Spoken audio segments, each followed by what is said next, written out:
Bonjour, vous regardez Tesla Geek.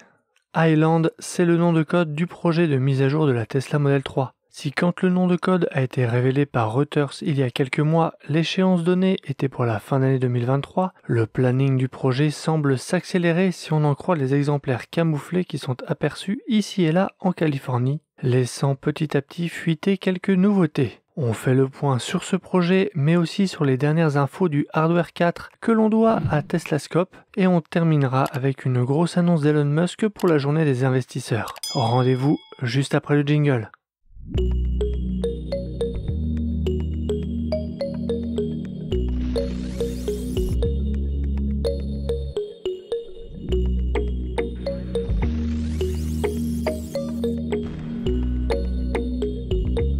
Ce rafraîchissement Highland consisterait à simplifier la conception de la Model 3 avec moins de composants pour réduire les coûts de production. Tout de suite, on a pensé à ce que le Y a et que la Model 3 n'a pas, en particulier les gigacastings, ces grandes pièces moulées du châssis avant et arrière qui facilitent la production, et au pack structurel qui équipe déjà le Model Y Texan Standard Range Dual Motor. Eh bien, cette simplification pourrait s'accompagner de la suppression d'autres pièces, les commodos derrière le volant, mais aussi des composants et capteurs, en particulier le capteur de température extérieure. Il a également été indiqué que le projet Highland inclura probablement également des mises à jour de la conception intérieure et extérieure. Ces couvertures à l'avant et à l'arrière pourraient cacher des nouvelles caméras, des boucliers à l'esthétique modifiés, ou bien les deux. Compte tenu des observations faites très récemment sur les Model S et Model X, je vous renvoie à ma précédente vidéo sur le sujet qui ne dispose d'aucune caméra additionnelle. Ces couvertures semblent plutôt servir à cacher les modifications esthétiques à venir sur la berline familiale. Une Tesla Model 3 masquée de plus a été repérée très récemment par The Kilowatt, encore lui, et je vous propose d'en analyser les images. Une chose que Tesla n'a pas essayé de couvrir lors des observations précédentes, ce sont les roues, car elles étaient toutes équipées des mêmes roues déjà disponibles sur les voitures d'aujourd'hui. Mais là, nous voyons ce que devraient être les nouvelles roues aéro de 18 pouces de série. Il manque certainement les caches écrous au centre, le design semble plus sportif et les caches aéro seront certainement eux aussi différents vu qu'ici il y a 7 branches qui se terminent donc en 14 branches au lieu des 5 qui se terminent en 10 sur les jantes actuelles. Les rétroviseurs semblent aussi plus fins, moins hauts, je ne sais pas ce que vous en pensez. Autre détail, le relief de la carrosserie au niveau du répéteur de clignotant, qui semble plus élancé et se prolonger sur la porte avant comme sur le modèle Y. On n'avait pas ça sur les modèles 3. Et si on essaye de deviner la forme du bouclier avant sous la couverture, celui-ci semble avoir une arête plus prononcée, plus marquée et rectiligne qu'actuellement, un peu comme cette Geely, voiture chinoise où l'on voit le bouclier avant. Autre détail, ce sont les fils électriques qui rentrent dans l'habitacle à l'avant et à l'arrière comme s'ils venaient de la batterie. Je n'ai pas d'explication à vous donner et je veux bien lire les vôtres en commentaire. Depuis l'arrière, on a encore un bel aperçu de ces nouvelles jantes. Et il est tout aussi difficile de deviner le design de la malle. Peut-être aura-t-il une barre horizontale comme les nouvelles Model S avec Tesla écrit en lettres dessus ? Il n'y a pas plus de choses à décortiquer de ces images, en tout cas moi je n'ai rien vu d'autre et je vous laisse me partager vos observations en commentaire. Revenons un temps sur les photos des modèles S et X récentes et supposées équipées du Hardware 4 mais sans caméra supplémentaire. Depuis ma précédente vidéo à ce sujet, il y a du nouveau. Il a été confirmé que ces exemplaires sont bien dotés du Hardware 4, bien que sans caméra additionnelle. Teslascope sur Twitter nous livre les informations qu'il aurait eues auprès d'employés de Tesla proches du sujet. Je vous le partage tel qu'il est écrit sur Twitter. L'objectif de Tesla est que tous les modèles de véhicules soient livrés avec ce nouveau matériel Hardware 4 d'ici la fin de l'été, y compris ceux fabriqués en Chine et à Berlin. Cependant, dans un premier temps, aucun modèle S, 3, X ou Y n'inclura de caméra supplémentaire. Au lieu de cela, Tesla a commencé à mettre à niveau la résolution des caméras en silence à partir de fin décembre 2022. Il ne faudra pas s'attendre à des caméras supplémentaires pendant au moins quelques mois. Il n'y a aucune information concernant un rétrofit. On ne sait pas s'il sera possible ni quand, mais il faudra que le Hardware 4 soit déjà présent dans le véhicule. Le Cybertruck produit cette année et les semis en production seront les premiers véhicules à avoir les caméras supplémentaires nativement. Les modèles X et S seront les premiers véhicules à inclure les nouvelles caméras et cela arrivera progressivement sur les modèles 3 et Y. quel que soit le lieu de fabrication avant la fin de l'année. Nous sommes également tristes d'informer la communauté qu'aucun changement de décision n'a été apporté concernant le passage du hardware 3 au hardware 4 en rétrofit. La réponse en interne chez Tesla est toujours non, et les notes de service pour le rétrofit sont toujours inexistantes. Il y a peu d'espoir car il y a des discussions internes occasionnelles à ce sujet, bien que rien n'ait changé depuis la dernière mise à jour d'Elon Musk lors de l'Assemblée générale. Vous vous demandez peut-être pourquoi aucun client n'a été livré du hardware 4 alors que les véhicules sont dans le parking de livraison. Le logiciel pour prendre en charge le hardware 4 est toujours en cours de finalisation et doit être terminé avant le début des livraisons le mois prochain. Les ingénieurs de Tesla ont un délai pour y parvenir d'ici mars, alors s'il vous plaît accordez-leur votre patience et votre soutien car il s'agit sans doute d'un calendrier stressant.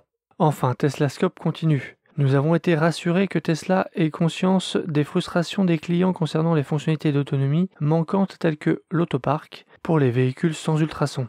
Ces préoccupations sont souvent exprimées au centre de service en Amérique du Nord. Bon, et moi je dois le dire personnellement, pas qu'en Amérique du Nord, puisque ici aussi en Europe et sur la chaîne, tout le monde en parle. Bien qu'aucun calendrier précis n'ait été présenté, tous les employés ont confirmé collectivement et séparément qu'il s'agissait d'un objectif important au sein de l'entreprise, avec des employés dévoués qui y travaillaient. Voilà ce que je voulais vous partager sur les révélations faites sur Twitter. Personnellement, je les trouve crédibles. Une arrivée du hardware 4 complet en 2 temps, d'abord la puce et le radar, puis les caméras additionnelles, d'abord les modèles S et X, puis les modèles 3 et Y, et entre deux le Cybertruck et le Semi. Il y a une certaine logique dans tout ça, mais on ne peut se poser la question de pourquoi le faire en 2 temps et pas ajouter les nouvelles caméras en même temps que le hardware 4. Pourquoi créer ces situations avec des véhicules transitoires à cheval entre les 2 générations? Mais finalement, Tesla l'a déjà fait par le passé avec les licornes, qui avaient déjà une nouvelle batterie, mais pas encore le Ryzen. Mais à cette époque, c'était plutôt pour une question, je pense, de terminer les packs batteries anciens pour ensuite basculer sur le nouveau, donc des questions d'approvisionnement. Donc là, certaines auront déjà le hardware 4, mais pas encore les caméras supplémentaires. À vous de voir le verre à moitié plein ou à moitié vide. Ces exemplaires auront un truc en plus que les précédents, mais un truc en moins que les plus récents. C'est un peu la philosophie de la marque. Mais finalement, est-ce que cette façon de faire ne serait pas dans le sens du client, histoire d'étaler les nouveautés matérielles pour éviter d'avoir une cassure nette et donc essayer finalement de lisser l'impact de ces nouveautés sur la décote des différents véhicules? C'est une théorie qui me vient et que je vous partage et sur laquelle je vous laisse me faire vos retours en commentaire. En tout cas, Teslascope prend des risques car ce qu'il dit est précis et sans équivoque. C'est à double tranchant. Soit c'est vrai et le buzz de son scoop sera bien mérité, soit il se trompe, voire pire, il a tout inventé et là c'est le bad buzz assuré, il n'aura plus aucune crédibilité. Teslascope conclut avec « Et pour finir ce fil en beauté, Elon Musk fera l'une des annonces Tesla les plus importantes depuis de nombreuses années lors de la journée des investisseurs le 1er mars. Que vous assistiez en personne ou que vous regardiez le flux en ligne, vous voudrez absolument libérer votre emploi du temps.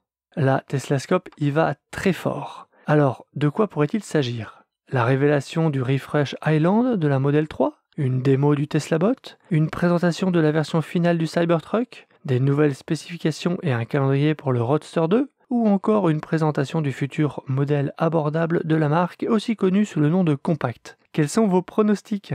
Le sujet de la Compact est revenu sur le devant de la scène avec ses clichés. Dans ma précédente vidéo, je vous expliquais pourquoi celle-ci ne ressemblera pas à ça, vu qu'il s'agit d'une carrosserie de Mazda CX-30 affublée d'appendices de modèle Y. Ce véhicule serait, selon certains, une mule de développement, c'est-à-dire une base technique de Tesla Compact sur laquelle a été posée la carrosserie d'un autre véhicule, afin de pouvoir faire des tests grandeur nature incognito, se fondre dans le trafic pour tester par exemple la motricité, l'autonomie ou encore le bon fonctionnement de capteurs, des éléments sur lesquels le design extérieur n'a pas d'importance. Cette théorie est intéressante, mais je trouve qu'il y a des choses qui clochent. Le covering aux formes géométriques est traditionnellement mis sur un exemple très proche du modèle de série, afin de le sortir pour le tester tout en masquant le design final, pour le garder secret. Là, ce covering est mis sur une carrosserie qui est un mélange de Tesla et de Mazda thermique et qui est donc très loin d'une version finale de quoi que ce soit. Donc apposer un tel camouflage là-dessus n'a pas de sens.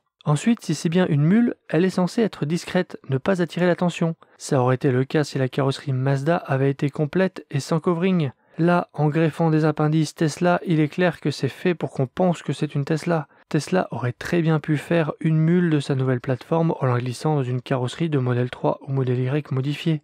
Plus j'y pense, et plus ça fait penser à une blague, un fake pour attirer l'attention. Mais quel pourrait être l'objectif et le commanditaire? Un concurrent chinois qui essaierait de déstabiliser les commandes de modèle 3 et modèle Y en ravivant l'espoir d'une Tesla plus abordable? Je n'ai pas d'explication, mais je ne crois pas que Tesla soit derrière ça. Et j'ai peur qu'on n'en ait jamais la réponse, malheureusement. Et vous, quel est votre avis? Pensez-vous que Tesla est derrière cette étrangeté ou que c'est un fake? C'est tout pour cette vidéo, abonnez-vous pour ne pas rater les prochaines, consultez mon site teslageek.fr pour des bons plans et une sélection d'accessoires, et je vous dis à bientôt pour une prochaine vidéo.